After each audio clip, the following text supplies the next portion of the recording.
Bonjour, je vous propose une vidéo pour faire vos premiers pas sur Tipeesoft et comprendre comment démarrer un dossier.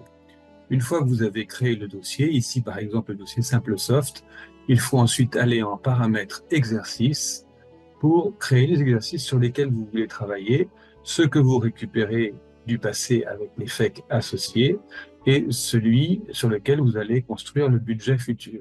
Une fois que vous avez créé cet exercice, il suffit, par exemple, ici, de demander importer FEC, choisir le fichier, en l'occurrence l'exercice 2023, ouvrir, envoyer, et le système va intégrer automatiquement votre FEC et vous amener sur un écran sur lequel vous pourrez vérifier des qualités des chiffres importés.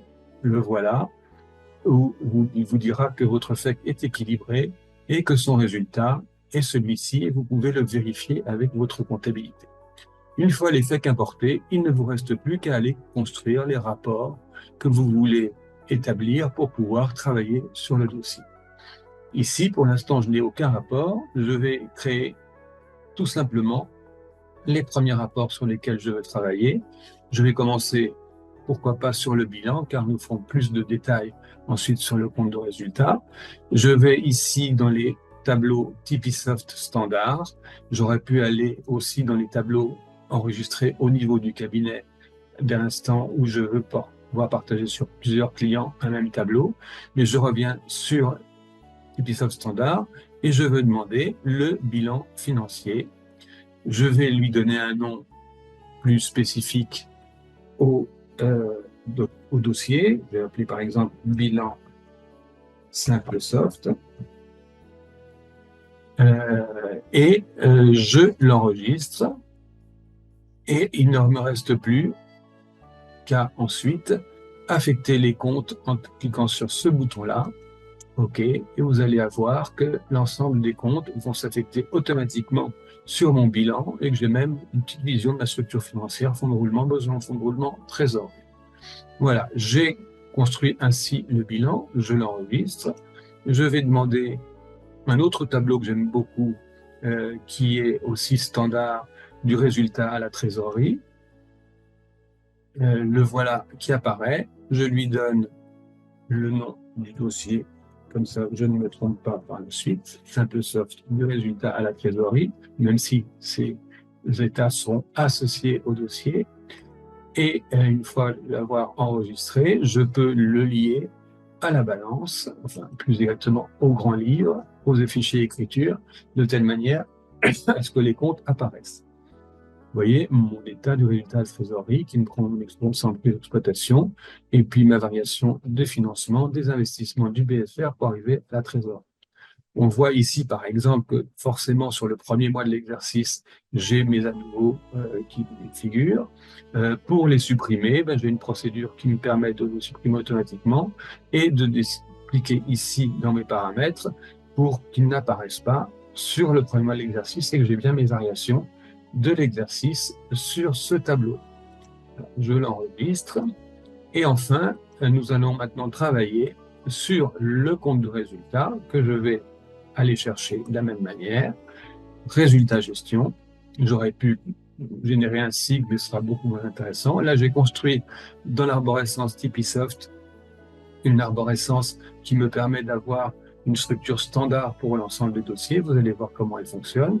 Je vais l'appeler résultat SimpleSoft. Je l'enregistre sous. Et de la même manière que j'ai fait tout à l'heure, je n'ai plus qu'à cliquer sur tous ici pour que les imputations se fassent. Donc j'ai déjà une première vision d'un compte de résultat qui n'est pas complètement idiot, mais sur lequel je vois par exemple que j'ai une activité négoce dans laquelle j'ai des valeurs et une activité production service, qui est l'activité principale. Je me pose la question de savoir qu'est-ce que veut dire cette activité négoce. Je regarde, je vois chiffre d'affaires négoce et je vois qu'il s'agit de compte 708. Je peux même d'ailleurs regarder quelles sont les écritures puisque c'est un FEC derrière, donc j'ai mon fichier écriture. Je vois que ces comptes ne me plaisent pas ici, mais que je vais quand même garder une catégorie chiffre d'affaires accessoire. Donc, je vais appeler ici la catégorie chiffre d'affaires accessoire. Et je vais la déplacer pour la mettre dans le service. Vous voyez que c'est effectivement très simple quand on ne fait pas des fautes d'orthographe.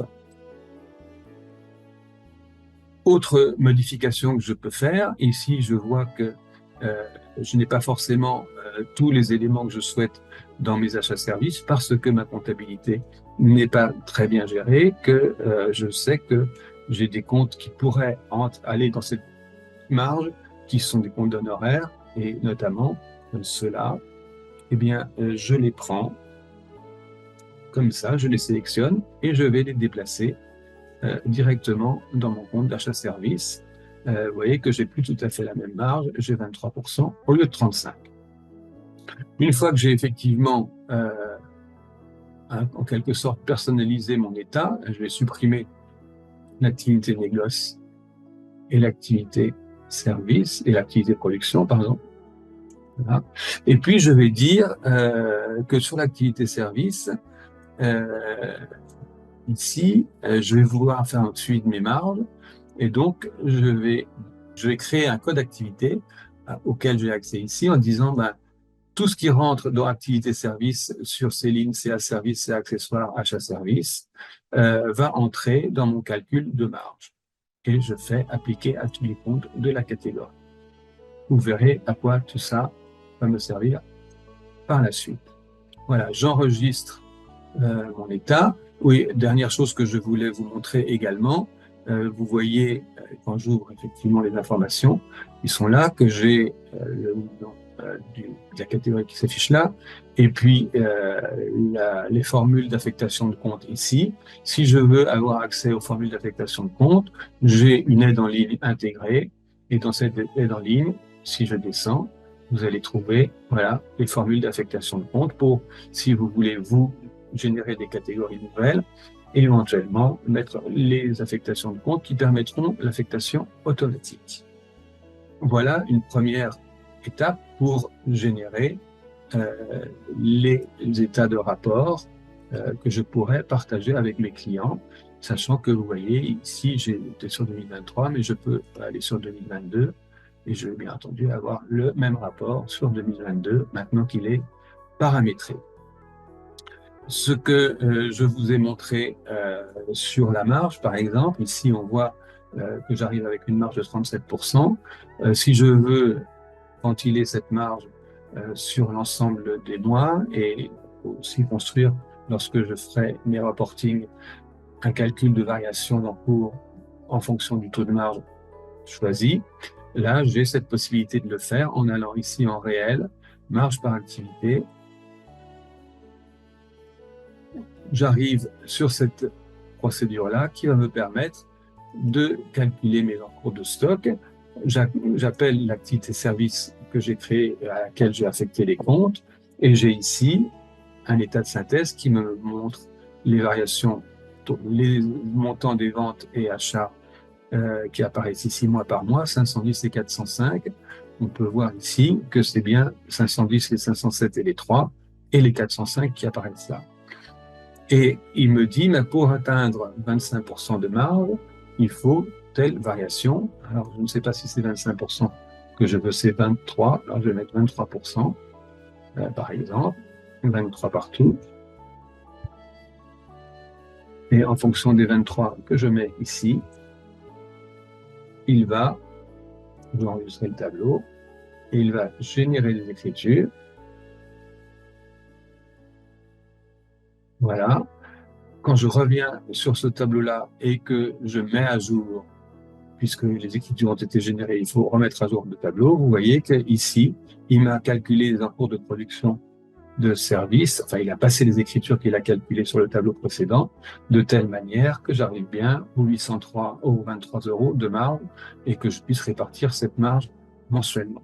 Si je ne veux pas faire apparaître ces écritures, je déclique ici les écritures de variation de stock et vous voyez qu'elles n'apparaissent plus. C'est aussi simple que ça. Et nous verrons que cette marge, cette procédure s'applique également sur les écritures budgétaires. Nous arrivons donc à la partie budget. Si maintenant je veux construire mon budget 2024, eh bien, je vais ici aller en éditer arborescence, extrapoler vers budget futur. Je vais choisir l'exercice 2024, puisque j'ai déjà ouvert cet exercice. Je vais choisir sur quel scénario je vais enregistrer ces écritures. Je peux créer de nouveaux scénarios si je le veux ici, autant que je veux. Et je vais maintenant pouvoir travailler sur mon budget. Je peux travailler au niveau des lignes budgétaires, ce que j'appelle les catégories sont des lignes budgétaires, mais également au niveau des comptes. C'est-à-dire si je veux ici mettre 100 000 euros sur le mois de février, je vais mettre 100 000 euros sur le mois de février, pardon, 10 000, je me suis trompé, mettre 100 000. Je peux également raisonner de façon beaucoup plus globale en disant mon chiffre d'affaires service, ma projection budgétaire pour l'année prochaine, elle va être de 6 millions, tout simplement. Et en faisant ça, tous mes comptes se mettent à jour. Ce qui est important de comprendre, c'est que les budgets de Tipeesoft, même s'ils se calculent au niveau des catégories et au niveau auquel vous le souhaitez, se traduisent ensuite par des écritures qui sont sur les comptes, ce qui va permettre de faire tous les comparatifs possibles. Une autre manière de construire le budget est assez puissante également, puisqu'elle permet de préparer le budget en dehors de ce cadre-là. Ici, par exemple, je peux demander à exporter sur Excel uniquement les lignes de compte et il me génère un tableau Excel que vous allez voir apparaître. Voilà, chez les modifications sur lesquelles je peux moi-même mettre manuellement les valeurs que je souhaite mettre. Par exemple, ici, 130 000 euros. Et puis, enfin, faire mes calculs, enfin, ça peut être le résultat de calculs, bien entendu, beaucoup plus sophistiqués. Voilà. Et une fois que vous avez fait votre budget sur Excel, vous pouvez prendre les comptes comme ça, depuis votre Excel, faire un CTRL-C et les reporter de façon immédiate, ici, avec un CTRL-V. Et vous voyez que les valeurs sont reprises de votre tableau Excel. C'est extrêmement simple à réaliser. Après, si vous voulez augmenter vos coûts de fonctionnement de 10%, vous avez sur coûts de fonctionnement de 10%, et bien entendu, l'ensemble des coûts de fonctionnement vont augmenter de 10%, etc. Vous avez compris la logique. Une fois que vous avez établi votre budget, vous pouvez l'enregistrer et revenir dessus, et vous pouvez surtout, une fois que c'est terminé, générer les écritures.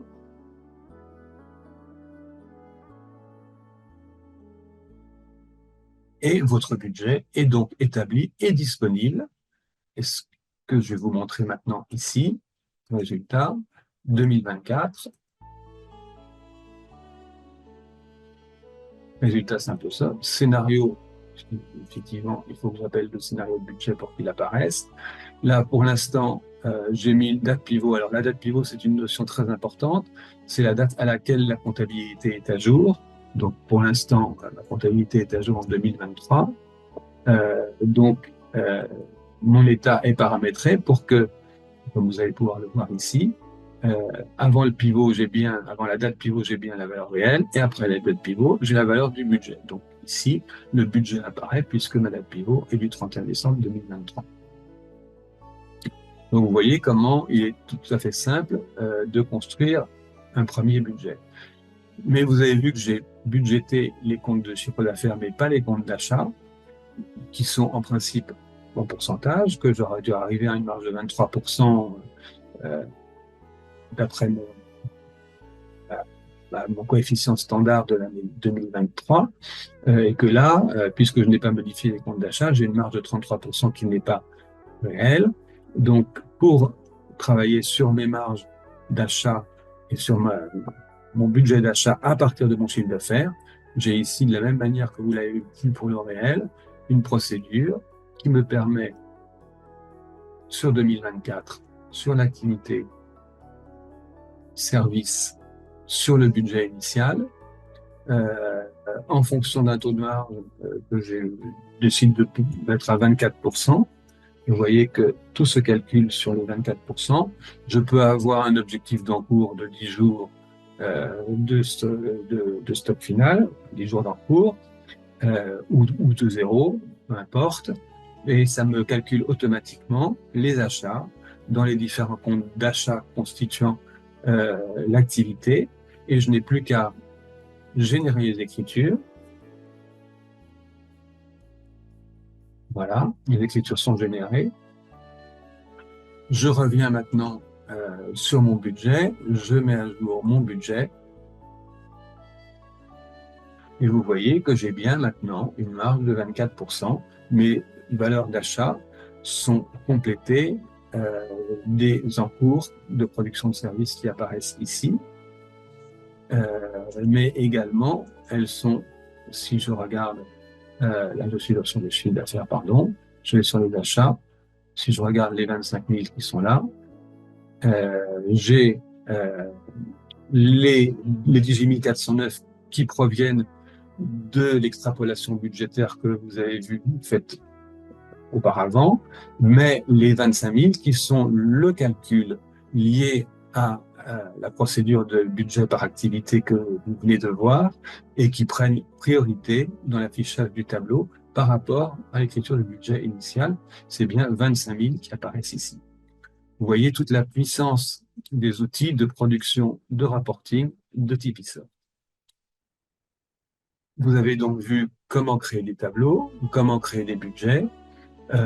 Facilement aussi, je peux vous montrer comment créer des graphiques. Par exemple, si je veux ici avoir un graphique qui fasse le rapport entre les coûts de personnel et le chiffre d'affaires, je peux ici le faire très simplement. Je clique ici graphique 1, type barre verticale, pile 1, signe gardé puisque c'est une valeur positive, le chiffre d'affaires est une valeur positive, et je vais rajouter coût de personnel. Là, je vais mettre à côté sur la pile 2, j'inverse puisque le personnel est une charge, j'ajoute et j'ai les frais de personnel. J'appelle ça frais de personnel sur CA. Et si je veux créer un deuxième graphique, par exemple, de répartition de mes charges, ben je vais ici cliquer sur les montants que je veux faire apparaître. J'appelle le deuxième graphique. Je vais par exemple demander un camembert. Je fais inverser puisque je suis sur des charges. Je vais mettre les coûts de fonctionnement, les coûts de personnel, les impôts et taxes, par exemple, qui sont pas très significatifs. J'aurais pu, à l'intérieur des coûts, mettre, par exemple, pourquoi pas, les achats services. Vous voyez que c'est tout à fait simple de faire des graphiques sur Tipisoft. Ce qui est plus compliqué, c'est qu'il soit pertinent, ce qui n'est pas forcément le cas sur cet exemple. Je ne vous ai pas montré de façon très explicite, mais effectivement la manière dont on peut synthétiser le tableau et dont on peut aussi aller chercher des comptes. Si par exemple je veux des comptes honoraires, je clique, je tape ici honoraires, et vous allez voir qu'apparaissent absolument tous les comptes d'honoraires et leur place dans le tableau, et je peux, si ça m'intéresse, même aller voir le détail des écritures. Voilà, sur ce tableau, j'ai aussi un autre type de rapport qui est tout à fait intéressant, qui est le rapport comparatif. Là, par exemple, je ne vais pas vous montrer grand-chose parce que c'est pas forcément très pertinent sur un dossier qui vient juste de démarrer, mais ne serait-ce que le petit exercice, c'est tout à fait passionnant, puisque là, je peux faire apparaître sur ce résultat l'ensemble des années que j'ai intégrées avec les FEC et avec le budget. Là, pour que ce soit plus lisible, je vais enlever les écarts.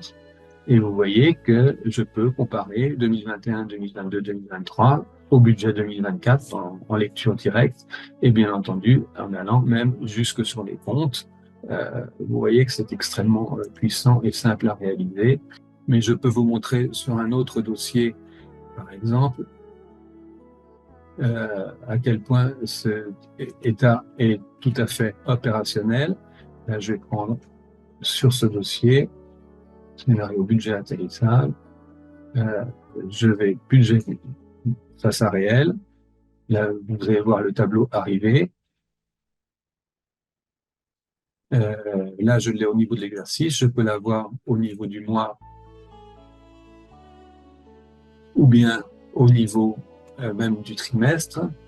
Mais ce qui me sert le plus dans le travail quotidien avec mon client, c'est de lui proposer une vision encore plus synthétique en demandant un focus sur un mois, par exemple le mois de septembre.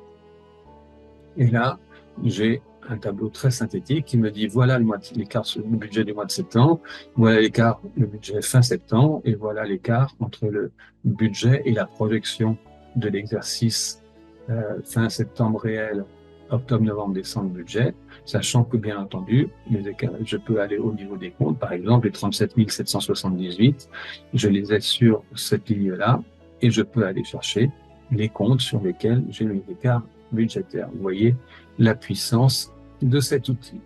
Voilà, j'espère que vous êtes régalés à regarder ce que Tipeee-Soft vous permettra de réaliser si vous mettez ça en place sur vos dossiers et la manière dont vous pourrez accompagner de façon beaucoup plus efficace encore vos clients sur leur stratégie et la mise en œuvre d'un outil de pilotage extrêmement performant. Je vous remercie de votre attention et à très bientôt, j'espère.